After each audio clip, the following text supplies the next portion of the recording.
Monday, I believe, was the day for the 30 visit with prospects when all these prospects come to Hallis Hall for a visit, an official visit, and they meet with Bears front office executives. Obviously, Caleb Williams just had his last week. We documented that with the team dinner and everything. And Marvin Harrison was reportedly in town on Monday. And they're doing their due diligence. Absolutely. I mean, who knows if he falls? It doesn't mean that they're going to trade up for him, but they need to do their homework. They need to do their due diligence on Marvin. Wouldn't you think that they would have meetings with all of the guys that were projected to be top 10, or at least the vast majority of those that are expected to be top 10 picks? Absolutely. Yeah, absolutely. I forgot who else told us this. I think it was Jim Miller who said, look, you never know 2 and 4 or 5 years from now if he becomes available. You may want to trade for him. You want to know who he is. Yeah, this is a good time to start getting to know him now. But again, so if the quarterbacks go in the first 4, and maybe Marvin Harrison isn't taken by Arizona or in the spot by Arizona, are the Chargers trading that pick at 5? Or are they taking an offensive lineman? Is the team at 6 trading out? Where can you get Marvin Harrison? Is he going down further than a lot of people originally thought? There were a lot of people who originally were calling us saying 3rd, right? Or like they would be like, hey, trade the first pick to the Commanders and we take Marvin Harrison at 2. Well, those people need to go see a football psychologist. I know that. But there were some people who just said Marvin Harrison is the true generational player and that they wanted Marvin Harrison on this team no matter what. Now, if you can get Caleb Williams and Marvin Harrison Jr. in the same draft, in the same offseason, when you already got Keenan Allen and you already have DJ Moore, what kind of an offseason would that be? Now, the way I phrased it was, you're going to have to obviously trade the 9th pick to go up, and then you're going to have to give up multiple picks for next year. What is a legitimate cost to do that going to be? It's not going to be 9 to 4 and just give up next year's 2nd, which has a residual from the Carolina trade. Yeah, like what does, first of all, the chart say? Right. Like the New Age chart, not the Jimmy Johnson chart, Tyler, if you can look that up. But like, and then I think it depends on how much competition there would be for Marvin Harrison Jr. Like if there are 2 or 3 teams who are looking to trade up for him as well, then the price goes up, just like it did last year for the Bears' #1 overall pick. Houston wanted it. Carolina wanted it. Wasn't there a rumor that Vegas wanted it? And that's why the Bears were able to get as good of a deal as they were able to get when there's competition.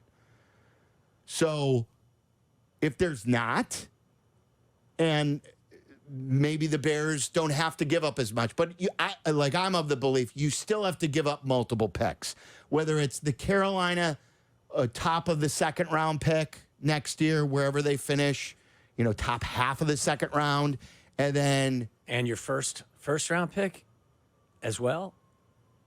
I mean, you're talking having to give up a 1st round pick and that 2nd round pick. Well, like I think that's the max, and then I was going to say like the minimum would be Carolina's 2nd round pick, and maybe a 3rd, and maybe another pick. Yeah, I would have to look at the chart. I mean, at this point, I'm speculating. I just think, look, as much as I love Marvin Harrison Jr., I think it's been proven, and we have talked about this over and over again, that you can find difference-making wide receivers further down. And you may be able to use that currency that you would have to trade to get Marvin Harrison to find starters at other positions. And I just, at this point, I would be less inclined to do that unless the cost wasn't really restrictive. If you could sell me that the cost isn't going to be astronomical, then at least I'd consider it. I think that cost is going to be sick in terms of how much people would ask. But there are a lot of people who believe that Marvin Harrison is as good of a wide receiver prospect as we've seen in a draft in a long time. And there are a lot of people who believe that Caleb Williams is as good of a quarterback prospect as we've seen in a long time. If you could come away with both of them, and we've talked about multipliers.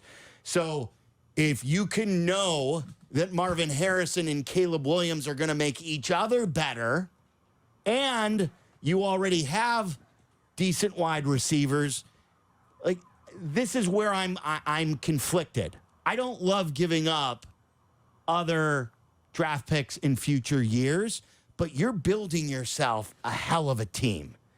And can you imagine the excitement and the possibilities that you have on offense with DJ Moore, Caleb Williams, Keenan Allen, Marvin Harrison Jr., your 2 tight ends, Swift, and your running backs?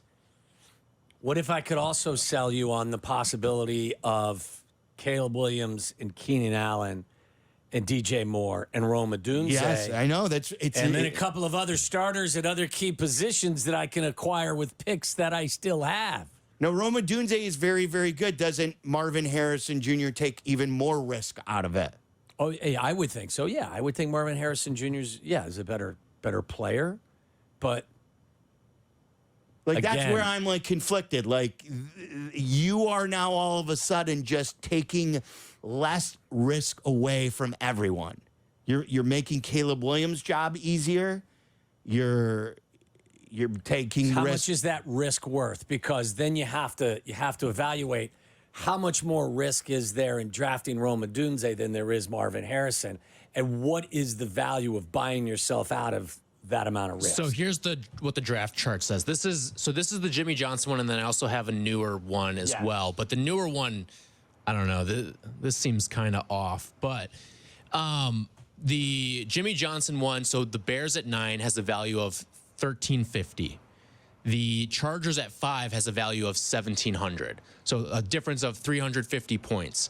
If you look at where you can make up 350 points in the second round, that's the 23rd pick of the second round. Wow, so that's like 1 second-round pick. You're telling me you can get that based on the chart. Now, that depends on how much demand there is for that pick and Marvin Harrison. There's going to be a tax on that. The one thing I'll add is a future second-round pick, which would be the Panthers' pick, is in NFL, the way they look at it, that's actually a third-round pick this year. Yes. So you might not be able to get it done for just the second round. This is where not having a second-round pick for the Bears hurts you a little bit. You'd probably have to add in a little something to next year's Panthers pick. And I'm just looking at it like next year's first-round pick, while important, isn't as needed as these past first-round picks have been. You have given up first-round picks for much, much worse. Not that that was good. He has not done business really like Ryan Pace, and this is a player worth mortgaging some future for. And again, but you could sell me too on, damn, Rome Odunze is a hell of a player. And if you just stay at 9, you come away with Rome Odunze and Caleb Williams in that wide receiving core. So, like, I'm conflicted. I think that most of us said that if you could get through this draft and come out of this draft with Caleb Williams and Rome Odunze, it would be a home run. Well, in Mel's mock today, Mel gave them an A for doing just that. Right. Mel has them taking Caleb Williams at 1, Rome Odunze at 9. I believe he graded that an A. If that would happen. So, I mean, again, what would moving up to draft Marvin Harrison cost you? That is obviously the determining factor. And if it's a late first round pick next year, hopefully you're going to be a team that's going to be selecting 20 or later, which means that there's been significant growth. And a second round or a third round pick, those could be 2 starters going forward. Those could be the 2 starters that put you over the top to be a Super Bowl contender. Sure. Yeah, absolutely. And I won't dismiss that. The one thing I'll say is, as much as I love Marvin Harrison Jr., and I do love him, if you look back at the last few NFL drafts, go back to 2022, I think last year's a little early to make any huge determinations. But in 2022, the first receiver off the board was Drake London with the 8th overall pick by the Falcons. And then 10, 11, and 12, Garrett Wilson was taken 10th. Olave was taken 11th. Jamison Williams was taken 12th. So even though there are wide receivers who you think are the best wide receivers, what we're finding in the college football game is there's a lot of talented wide receivers, and sometimes the guys who go second or third in the draft might be better than the guy who's first off the board. Sure. But aren't they? And I'll let Eric say this. Eric in Oak Brook, you're on ESPN 1000. What's on your mind, Eric? Hey, guys. Thanks for taking my call. I'm just calling to get an opinion because me and my buddies have been talking about this recently. Who do you guys believe was a better prospect coming out of college? Was it Jamar Chase or is it this year's Marvin Harrison Jr.? Thank you, guys. Wow, I don't know. I mean, you'd have to ask Mel that. I would think Marvin Harrison Jr. Yeah, would coming out probably of college, be the edge. because don't forget, Chase sat out the COVID season, and so even though a lot of people thought he was really good, there were still some questions surrounding him. So that's what I mean. Like, and Cincinnati made sure that they got him. Now it was their pick though too. They didn't have to trade up, and they didn't have to give up other stuff. But man, when you get that guy, that can't miss guy. It would give you the tingles if you walked away with. I'd throw a party. I mean, there's no doubt. But then next year, when you've got no 1 or no 2, you'd be like, maybe. Well, you have 2 twos next year. That's true. You do have 2 twos. Which is, I mean, you got a 1 and 2 twos next season. That could fill out the rest of your roster. It could. And like you said, if you do just take Stan Pat and take a Dunze, then you have a 1 and 2 twos to do more damage next year. Let me ask you a question. Who do you believe is the best receiver in football right now? It's probably... I was fishing for Justin Jefferson as an answer. That's probably who I would say. What if the Vikings won? No, I know. That's why. And that was always my argument when it was like, take Marvin Harrison above the quarterback. Right. But if you can get the quarterback with Marvin Harrison, like, that's not a home run. That's a grand slam. But that's going to cost me something. But it's not going to cost you. It's not going to cost you a grand slam price package. You're going to hit a grand slam for the price of what? It may be a good, solid triple that could take you somewhere higher. So I'm buying a grand slam for a triple. That's pretty good value. That's the only thing like that I'm weighing here. Like, and again, I'm not. Or I can have a triple, a bases clearing triple, for no cost at all. Sure, right. Or maybe Romadunze's a home run. Right. Maybe he's the home run and you're looking at a grand slam. Could be. Who knows? Like, you got to look at it as, would you rather have Romadunze, a first-round pick next year, and both of your twos, or Marvin Harrison Jr., and just a second-round pick next year? No, for me, I'd rather keep my 1 and my 2 and walk away with Caleb Williams and Romadunze and wish Marvin Harrison the best. But okay, so let's throw the audience that question. I think that's a good way to sum it up. Would you rather have Romadunze, a first-round pick, and 2 twos next year, or Marvin Harrison with just a second-round pick next year? So the trade that we're making is you're getting Marvin Harrison for a first and a second. The one thing that complicates it is there is a chance that Odunze is not on the board at 9. Right. Like, right. Yes. That who knows? Someone, neighbors goes and boom, someone pounces and they go get Odunze. Well, and it's also there. It's possible that Marvin Harrison won't be available. That somebody takes him at 3 or 4. I mean, anything's possible. Sure. So let's just play the hypothetical. So 312-332-3776. That's a poll question out there too. Knowing that it could cost you multiple picks, like the Bears getting Caleb Williams at 1.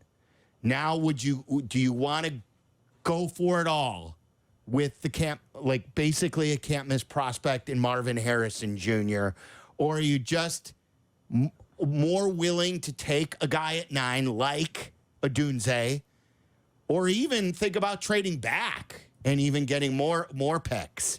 And maybe you're interested in an offensive lineman. Maybe you're interested in the edge. You don't have the second edge. No, I know. So there's other stuff here that this Bears team is not a finished product. They would look great offensively.